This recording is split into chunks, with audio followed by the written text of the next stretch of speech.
All right, class. Today we're going to be looking at our next assignment. I've called it Pursuing Politics in the Past, and we're going to be looking at intaglio etching, one of our major printmaking techniques that we'll be going over this semester. First, I'll go over the learning objectives. This is what you guys will be able to achieve by the end of the semester, or by the end of this project. We'll demonstrate a basic knowledge of intaglio etching equipment and tools. This will happen throughout our demonstrations. You guys will pick it up throughout this project. Integrate skills in drawing, design, and creative approach. We're going to be doing some research and some of your foundational skills are going to come into play here to make just a nice design. Finally, we're going to express basic knowledge of historical and contemporary etching process development and major artists associated with them. This will mostly come from a lecture that we have today after this introduction and your personal research that takes place afterwards. So the way we will achieve those objectives is throughout an 8-class span, 4 weeks. We're going to begin today with some lectures, like I said, and start coming up with what you guys are going to want to make. Then we'll move on to demonstrations and plate prep, all the stuff that you guys will need to know to actually produce an image on top of your copper plate. And during this period, I will be meeting with you guys individually so we can come up with some really awesome work. Then we will be etching and printing onto the copper plate and onto some paper that I provide for you guys. And then we're going to share our ideas in a special crit I have set up. So let's enter intaglio etching, guys. Intaglio etching is a process of inscribing a design on the surface of a copper plate that is then inked and printed repeatedly. To do this, you coat a copper plate with a protective ground. It's like a layer of paint almost. And then we scrape away parts of that ground to make our image. The coated plate is then dipped into acid. We use ferric chloride and it eats away the exposed parts of the copper plate. This creates tiny ridges capable of holding ink.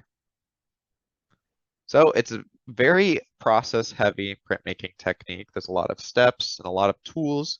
So before we really get into it, I'm gonna try and explain some of them so that you guys don't feel overwhelmed. I know when I first learned this process, I didn't fully understand how the finishing product came out, and I think it's really important to kind of have a good foundation of the entire process before you start thinking about what you want to make.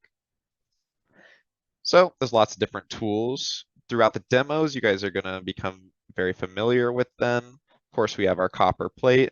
That's what our template for the image. We have our liquid ground, which is going to be painted over the surface and then dries to be scraped away with etching needles. Then you etch it, of course, and clean away the ground. And that's when we can apply the ink. Use the spatula to take it out of the little ink canisters. And we can use the tarlatan here to spread it around on the copper plate and push it into the ridges that are made.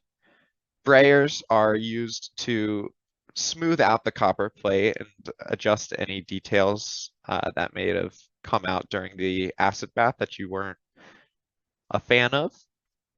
And the metal files, these actually come first. We have to bevel the edges of our copper plates to ensure that when it goes through the press, the pressure does not tear the paper on these sharper corners. Okay, I know that was overwhelming, so we're going to look at it one more time in a little bit of a process, some process images to help. So we apply our ground, and it's going to be painted on an even layer, you can see, and it's going to dry. Sometimes certain grounds use a hot plate to bake the ground onto it. The ground that we use is just going to air dry. Next, you expose your design. We're going to be using tracing paper to put down an image on top of the ground here, and a pre-developed image, of course. And then we're going to use our etching needles to scrape this ground away, and just the ground. We're not going to be actually scratching the copper because that could make the acid not expose it or not it wouldn't eat away as evenly as it would if you just remove even lines of the ground. Then we dip it in the acid. There's certain amounts of time you need to do this for, and we'll go over that uh, during demonstrations. But the acid is going to go into these crevices.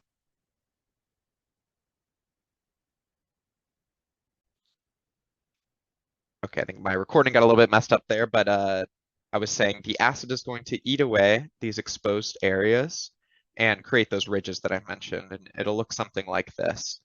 But in this image, you can see that uh, the artist is inking the plate with the tarlatan. They're pushing the ink into these crevices and off of the smooth surfaces, creating the negative space and the positive space here. And then we'll just run it through a press, different than our press, but you run it through and you get your inked image. Here's a one-to-one image of an inked plate and then its printed design. So you can see it's a reversed image. You get very detailed line work. Shows up exactly as it does on the plate. So let's look at some history and examples. These examples could be things that you use to be your historical reference or a jumping off point for your research. First, we've got Albrecht Dürer. He is a pioneer of the craft from Germany. You can see some of that text I just mentioned. So he would have had to have written all of this in reverse before printing it out. You can see his line work here, very detailed. The closer the lines are together, the darker the image will be. You can also see there's no solid areas of color, and that's because with the technique that I've explained so far, that's not something you can do. If you were to scrape away too much of your ground and then put it through the acid, it would not create a inkable surface. It would just create an area that is uniformly lower than the rest, something called foul bite. That will be explained more during our demonstrations and such, but as you can see, it's all line work. So lots of hatching techniques to create imagery like this.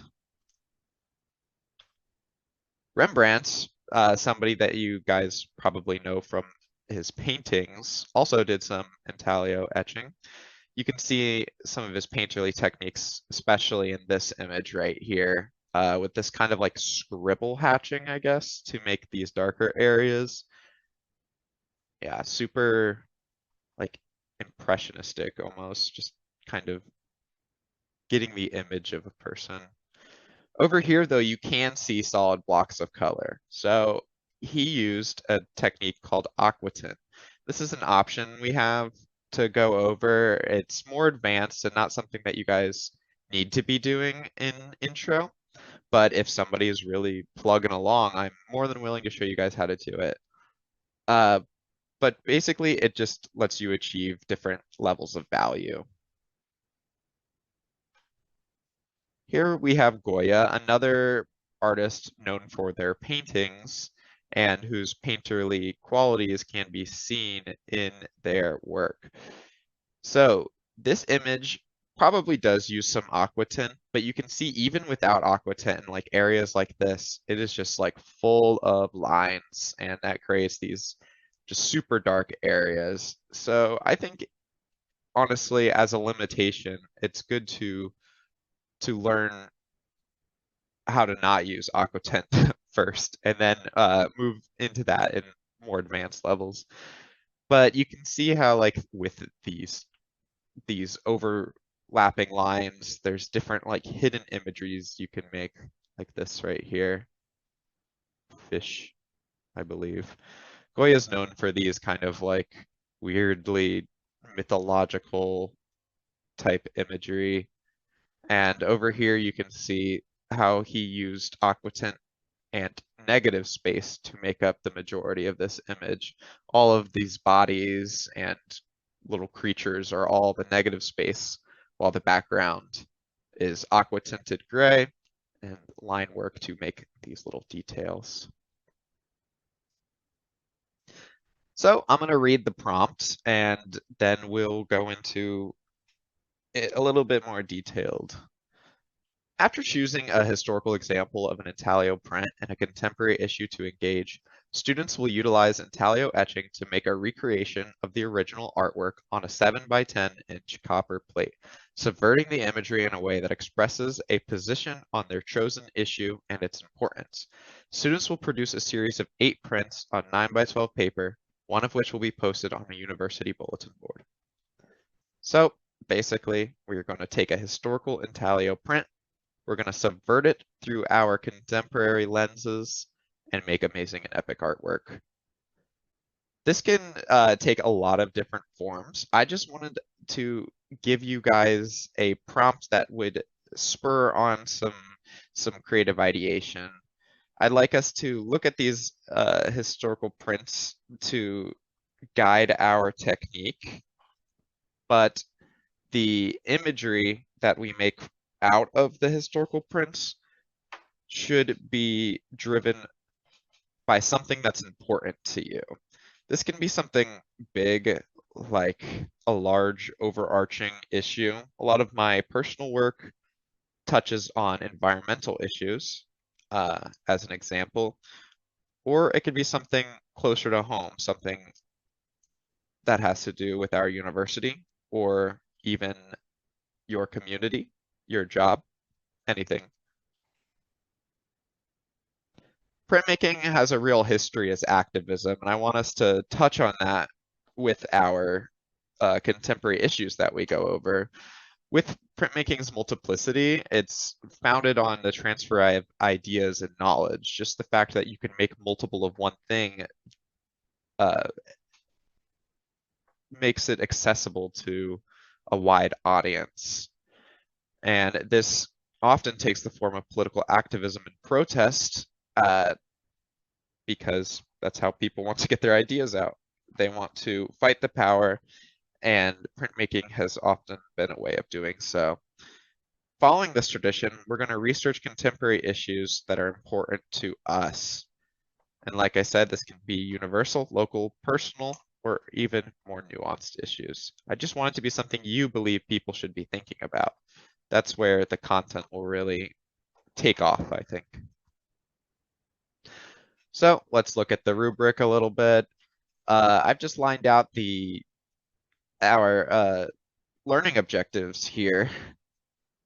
Knowledge of printmaking equipment and tools, integrate drawing, design, and creative approach, and express basic knowledge of historical and contemporary printmaking process and developments in major artists. For our first criteria, I just want you guys to follow along in printmaking traditions with proper editions, properly formatted, with signing, dated, titled, and no blemishes or fingerprints. We use water-based or water-soluble ink, so this should be pretty easy. We just need to make sure we're washing our hands, using gloves, and just paying attention to our demonstration so that we can get everything perfectly. For drawing design, I'm going to be looking at your images that you make. This has to be a good enough subversion, or a sufficient enough subversion of the historical image. It would be easy to just trace the old or the historical image because we will be using tracing paper, and that is a very valid tool in this technique. But I want you guys to be coming up with something else to do with it. And this can be done digitally, printed out, and then traced. There's all kinds of different techniques. And throughout creative ideation, I will help you guys come up with a plan to make this image come to life. Finally, to express knowledge of his historical printmaking process and developments, you guys are going to be using the techniques that the historical print has used. So if there's cross-hatching and in your reference and I don't see that in your final, that's where there's going to be an issue. So that one should be pretty easy. You guys are going to pick it up through your research and through your actual creation. Anything below proficient, like it says over here, is totally avoidable. We're going to be working together over these next 8 classes to make some good artwork, and it's a super process heavy technique, like I said. So there's going to be lots of mistakes and things, and that's kind of part of printmaking in general. We are making our art, but then when we apply it to these templates and run it through the press, it's kind of like this whole other thing is happening to the work. We're surrendering it to something new. So I want us to kind of discover that through our mistakes, and it'll all come out great. So let's get it. That's gonna be us. We're gonna use our amazing alchemical wizard etching skills to make some art. Thank you guys.